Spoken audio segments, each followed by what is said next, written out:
Brother, Congress అధికారంలో ఉన్నప్పుడు ఆ రోజు సిబిఐని కాంగ్రెస్ బ్యూరో ఆఫ్ ఇన్వెస్టిగేషన్ అనేవాళ్ళు, నెంబర్ 1. రెండవది, ఈడీ అనే సంస్థను తెచ్చిందే కాంగ్రెస్. సరే, వీళ్ళు దాన్ని విచ్చలవిడిగా వాడుతున్నారు, ఇష్టం వచ్చినట్టు చేస్తున్నారు. మళ్ళీ నేను చెప్తున్నా, 2 ఢిల్లీ పార్టీలు ఒకటే. వాళ్ళ అవసరానికి అవతల వాళ్ళని వేటాడడానికి ఆనాడు సిబిఐని కాంగ్రెస్ దుర్వినియోగం చేస్తే ఈరోజు ఈడీని బీజేపీ దుర్వినియోగం చేస్తుంది. ఇందులో మాకేం అనుమానం ఏం లేదు. 2 దొందే.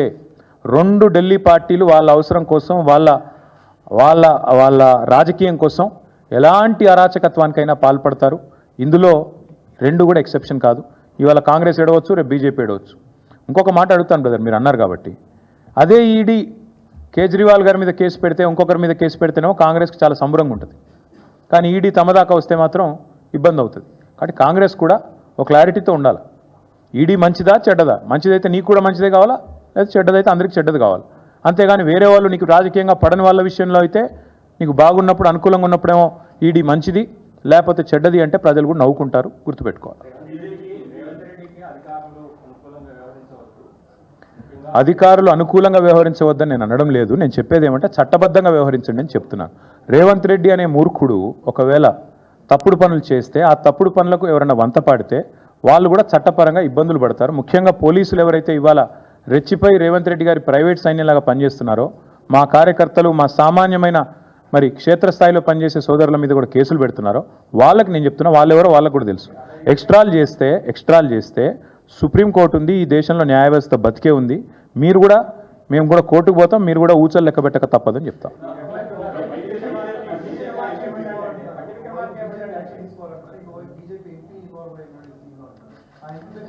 చెప్తా ఎందుకు తొందర, ఎందుకు ఇంకా మీకు అన్నిటికీ ఇంత తొందరపడితే ఎట్లా? మీరు సీక్వెల్ ఉంది మీ ముంగట. ఇప్పుడు నేను చెప్పిన మాట, మొన్న నేను చేసిన వాదన కరెక్ట్ అని ఎంపవర్డ్ కమిటీ, నాకు వాళ్ళు ఎవరో కూడా తెలియదు, సెంట్రల్ ఎంపవర్డ్ కమిటీ వాళ్ళు ఇవాళ ధృవీకరించి మా పార్టీ వాదన కరెక్టు, మేము చేసిన వాదన అక్షర సత్యం అని వారు చెప్పారు ఈరోజు. దాని మీద తదుపరి కార్యాచరణ ఇవాళ మేం కాదుగా చేయాల్సింది, ప్రభుత్వంలో ఉన్న భారతీయ జనతా పార్టీ చేయాలి. ప్రధానమంత్రి గారి ఆవేదనాభరితమైన ప్రసంగం నేను విన్నాను. ఏమన్నారు? చెట్లు కొట్టేస్తున్నారు, అన్యాయం అయిపోయింది, బుల్డోజర్లు, కాంగ్రెస్ ప్రభుత్వం అరాచకం చేస్తుంది అన్నారు. మరి నిజంగా మీ ఆవేదన నిజమే అయితే, భారతీయ జనతా పార్టీకి పర్యావరణం మీద ప్రేమ నిజమే అయితే, తెలంగాణలో ఆర్థిక దోపిడీ ఏదైతే జరుగుతుందో దీని మీద మీకున్న అవగాహన నిజమే అయితే, సెంట్రల్ ఎంపవర్డ్ కమిటీ చెప్తున్నది వెంటనే ఇండిపెండెంట్ ఏజెన్సీ ద్వారా ఇన్వెస్టిగేట్ చేయించండి అని. చేయిస్తే అందరు దొరుకుతారు, ఆ బీజేపీ ఎంపీతో సహా అందరు దొరుకుతారు. ఇక నేను ఎందుకు పట్టేయాలి? దొంగను వాళ్ళే పట్టిస్తారు.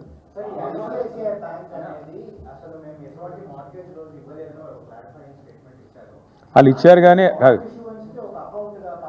ఉజ్వల్ గారు, ఇక్కడ ఐసీఐసీఐ, బీసీఐసీఐ అవన్నీ తర్వాత సంగతి. రేవంత్ రెడ్డి అన్నట్టు ఒక ఆర్థిక దోపిడీ చేసిండు. నేను చెప్పుడు కాదు, అలా సిఈసీ చెప్తున్నది. ఇక రామాయణంలో పిడకల వేట లెక్క నేను బ్యాంకుగా పనిచేసిన మార్ట్గేజీలు అవన్నీ నాకెందుకు? బీకన్ ఇచ్చిందో, వీడిచ్చిండో, వాడిచ్చిండో, మొత్తానికి దోపిడీ జరిగిన మాట వాస్తవం, పర్యావరణ హననం జరిగిన మాట వాస్తవం, ఫైనాన్షియల్ ఇంప్రాపరిటీ జరిగిన మాట వాస్తవం, వయలేషన్లు జరిగిన మాట వాస్తవం. ఇది నేను చెప్తున్నది కాదు, సెంట్రల్ ఎంపవర్డ్ కమిటీ చెప్తున్నది.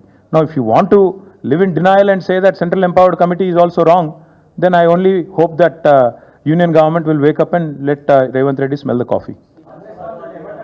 అదే అన్న, ఒకరు కాదమ్మా, ఈ రాష్ట్రంలో క్షేత్రస్థాయి నుంచి చిన్న కార్యకర్తల నుంచి మొదలుపెట్టి ఈ ప్రభుత్వం ఎంత పిరికి ప్రభుత్వం అంటే, ఈ ముఖ్యమంత్రి ఎంత పిరికి సన్నాసి అంటే, ఇంకా దర్శనం వెంకటయ్య అనో పెద్ద మనిషి, ఒక దళితుడు, ఆయనను తీసుకుపోయి జైల్లో పెట్టిరు. అది గింత మూర్ఖులా? అంటే నిన్ను ప్రజలు మంచిగా చేస్తే పొగుడుతారు, చెడు చేస్తే తిడతారు. నీకు అదే ప్రజలు కదా అధికారం ఇచ్చింది, వాళ్ళే కదా ఓట్లు వేస్తే నువ్వు అక్కడ కూర్చున్నావు. మరి వాళ్ళని జైల్లో పెట్టడం, వాళ్ళ మీద కేసులు పెట్టడం, భయపెట్టించి బతుకుతా అనుకోవడం, ఎన్ని రోజులు బతుకుతావు? ఎన్ని రోజులు తప్పించుక తిరుగుతావు? నేను నిజంగా అడుగుతున్నా రేవంత్ రెడ్డిని, ఈ సోషల్ మీడియా ఇడిచిపెట్టు. నువ్వు నిజంగా దమ్ముంటే సెక్యూరిటీ లేకుండా ఒక ఊళ్ళకి రా, ఏ ఊళ్ళకన్నా ఊరు నీ ఇష్టం. ఈ రాష్ట్రంలో ఎక్కడికంటే అక్కడికి రా, ప్రజలు ఏమనుకుంటారో కరెక్ట్గా విను, తెలుస్తుంది. ఇంకా సోషల్ మీడియాలో తిడుతున్నది తక్కువ, బయట తిట్లు వింటే మీరు ఒక్కొక్కరు చెవులకి రక్తాలు గారాలి, గట్లా తిడుతురు. వాస్తవం ఏంటి అంటే ప్రజల మూడ్ అట్లుంది, ఆక్రోశం అట్లుంది. నిన్న మీరు చూశారు సత్తుపల్లిలో ఒక లేడీ ఆ వరి కుప్ప మీద కూర్చొని ఏడుస్తున్నది.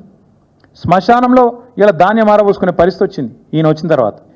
అంటే ఇంత దరిద్ర పరిస్థితి ఉంటే నువ్వేమో విదేశాల్లో జల్సాలు చేస్తుంటే ప్రజలు ఖచ్చితంగా ఆక్రోశిస్తారు, తిడతారు. దానికి ఎవడేం చేస్తాడు?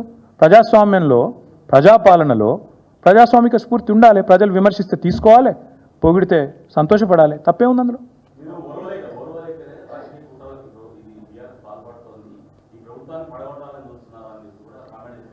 బ్రదర్, ఒక మాట, ఈ దేశంలో ఆయారాం గయారాం అనే సంస్కృతిని రాజకీయాల్లో పార్టీ ఫిరాయింపులను తీసుకొచ్చిందే కాంగ్రెస్ పార్టీ.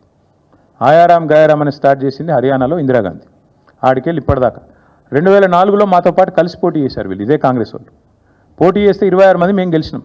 అలా మా ఎమ్మెల్యేలు 10 మందిని గుంజుకపోయి కాంగ్రెస్లో కలుపుకోలేదా? నిజం కాదా? ఇక మా లక్ష్మారెడ్డి సాబ్ ఇన్నే ఉన్నాడు, ఆయన గెలిచిండారు 2004లో. మాతో పాటు 26 మంది గెలిస్తే అసలు పార్టీ ఫిరాయింపుల సంస్కృతికి తెలంగాణలో బీజం వేసింది ఎవడండి? కాంగ్రెస్ వాడు కాదా? వాళ్ళు తీసుకున్నదే వాళ్ళు. మరి ఇప్పుడు నీవు నేర్పిన విద్య నీరజాక్ష అన్నట్టు మొన్న కూడా మళ్ళీ 10 మందిని తీసుకున్నారు కదా. ఇప్పుడు పాపం వాళ్ళు ఎక్కడున్నారో వాళ్ళకి ఎదులో త్రిశంకు స్వర్గంలో కడియం శ్రీయర్ నడితే ఏ పార్టీలు ఉన్నాయంటే నాకేం తెలుసు అంటుండు. 10 మంది ఉన్నారు, ఏ పార్టీలు ఉన్నాయో ఎవడు చెప్పలేడు. పాపం వాళ్ళ బతుకంత ఘోరంగా అయిపోయింది ఇవాళ అధ్వానంగా. నేనేమంటున్నా అంటే చేసిన వెధవ పనులన్నీ చేసి మా ప్రభుత్వాన్ని ఎవడ వడగొడతాడు. మేము వడగొట్టుడేంది? ఎప్పుడో బంగ్లాదేశ్ లెక్క తిరుగుబాటు వచ్చి ప్రజలకు తాను నిలగొట్టి నిలగొడతారు మిమ్మల్ని. ఎందుకంటే మీరు చేసే లుచ్చ పనులకు ప్రజల కోపం వచ్చిందనుకో, రోడ్డు ఎక్కినరు అనుకో, వాళ్ళ ఆగ్రహం తట్టుకోలేకపోతే ఎవడేం చేస్తాడు దానికి? మీ ప్రభుత్వాన్ని కూలగొట్టాల్సిన ప్రభాకర్ రెడ్డి చెప్పింది అక్షర సత్యం. ప్రభాకర్ రెడ్డి కరెక్ట్గా చెప్పిండు. ఏం చెప్పిండు? ప్రజలు మా దగ్గరకు వచ్చి ఆక్రోషిస్తున్నారని చెప్పిండు. ఏమన్నాడు?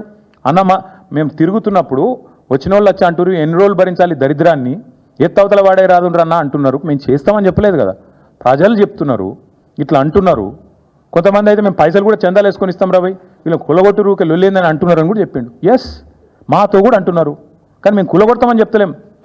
ఎస్, ఈ ప్రభుత్వం దరిద్రం, కాంగ్రెస్ కరోనా కంటే డేంజర్, ఎస్ ఇవన్నీ కరెక్టే. కానీ ప్రజలు నిర్ణయం తీసుకున్నారు. ప్రజాస్వామ్యంలో 5 ఏళ్ళు ఉండాలి. నిర్ణయం తీసుకుంటే ప్రజలకు కూడా తెలియాలి. You can make choices but you are not free from the consequences of your choices. నేను ఎందుకు చెప్తున్నా అంటే ఒక నిర్ణయం ప్రజలు తీసుకున్నారు, తీసుకున్న తర్వాత కాంగ్రెస్ అధికారంలో ఉంది. నేనైతే మనస్ఫూర్తి కోరుకుంటున్నా కాంగ్రెస్ 5 ఏళ్ళు ఉండాలి, రేవంత్ రెడ్డే ఉండాలి 5 ఏళ్ళు. ఎందుకంటే మళ్ళీ 20 ఏళ్ళ తర్వాత ఎవడు కాంగ్రెస్ కోటేయడు. ఇది నా వ్యక్తిగత అభిప్రాయం.